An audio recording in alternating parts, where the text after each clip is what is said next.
I'm going to be opening up these questions. So the first one, it's, how do you approach bidding a passive house with contractors? Let me see if I could open this. Who have not done this type of work. I think, Matt, how are you approaching this? Well, since there's one architect in Atlanta that knows how to draw this, it's not really a difficult process. That's why we partnered with Chris. Yeah, in all fairness, it really depends on each region.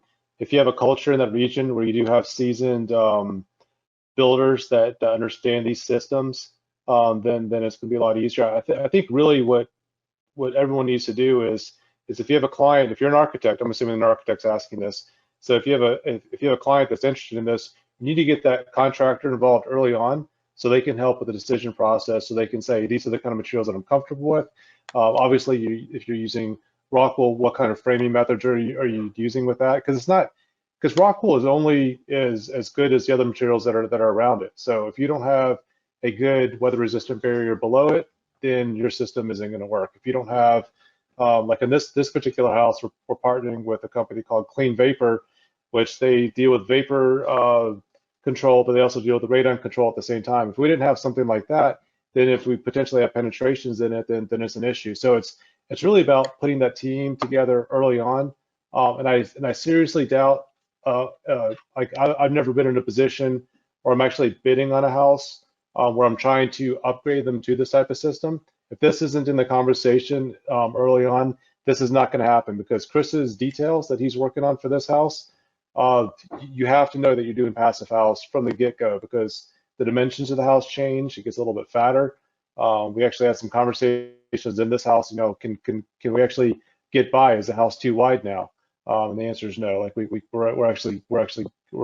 good in that circumstance. So yeah, just put that team together early on, and I think that's the key point. I don't know. Chris probably has a better answer.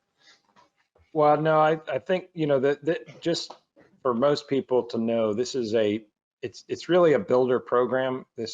All these programs are for builders, and so it's the reason architects are getting more involved with the passive house part of it is I think it's sort of trendy, but it's a very interesting thing. I think architects are getting into it because there are additional details that make this a little complicated, and it's nice to have it all designed and worked out. And like I mentioned with the deep windows using an innie versus an outie, I mean that's an architectural detail right there that people that architects can take advantage of and make it really interesting. And I've found in all the ones we've been detailing, whether it's passive house or just high performance or not, having these additional opportunities to use the form follows function, right? And so we're creating this beautiful structure that's different. It's going to look a little different with the deep, but I mean, you go back to those really historic homes, and they had some really deep windows, mostly from the inside because the walls were 24 inches thick.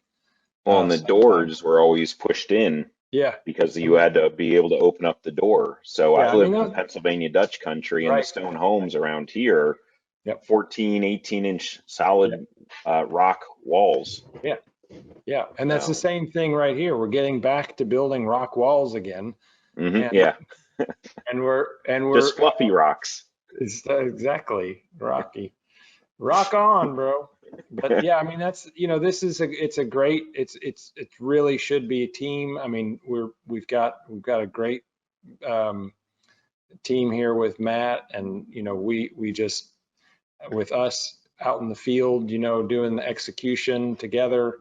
It's just it does help to have that, but this design build, this teamwork from the very beginning is absolutely necessary, whether it's a passive house or not. And yeah, for sure, streamline so much of the process.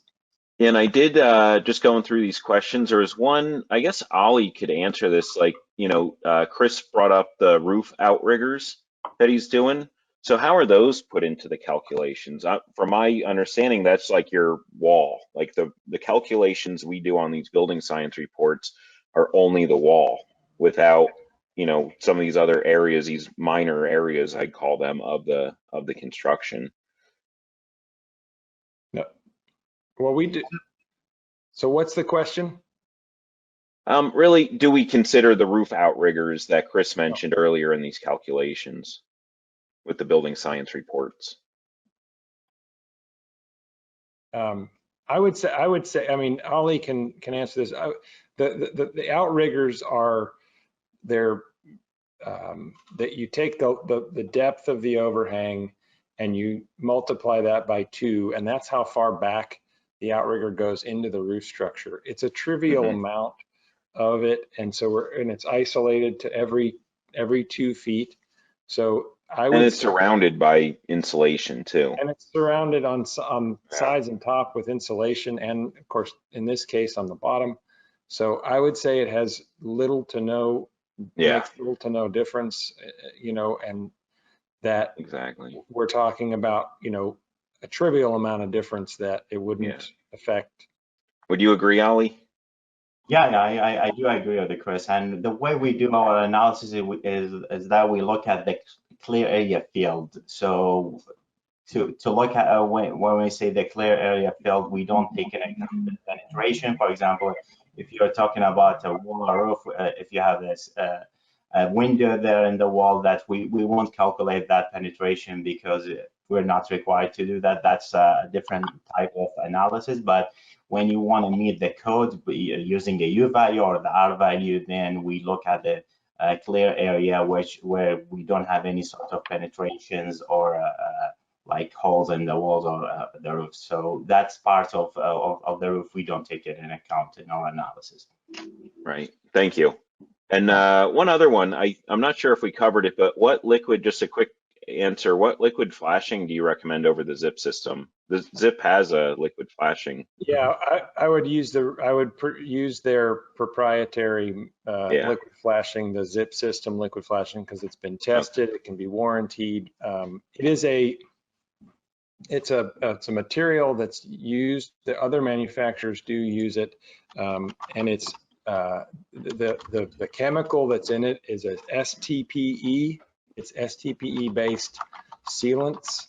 And the STPE is, you can Google it and find what it stands for, but basically look for an STPE base. That's the material that makes it pliable and that it can stick to just about any surface. So the Zip system liquid flashing is one of those STPE based. Polywall makes one, Proseco makes one, and those are good for a lot of other systems as well, but I would stick with Zip system liquid flash if you're going to use Zip system. And warranties and everything else are much easier to go through. All right, well, I did want to cut this off at 5:15. I know we ran a little bit over, but if there were some more questions, that we'll definitely get back to you via email. If anybody has any questions, comments, or suggestions, you know, our email addresses are all up there.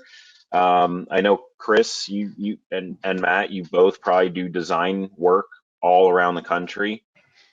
So, you know, looking at some of these, and without anything else to do, I think we're just going to call it, and everybody have a great night. Thank you, Matt. Thank you, Chris. Thank you, Ollie. Chris Caprucio had to run early, like I said, but thank you guys, and rock on.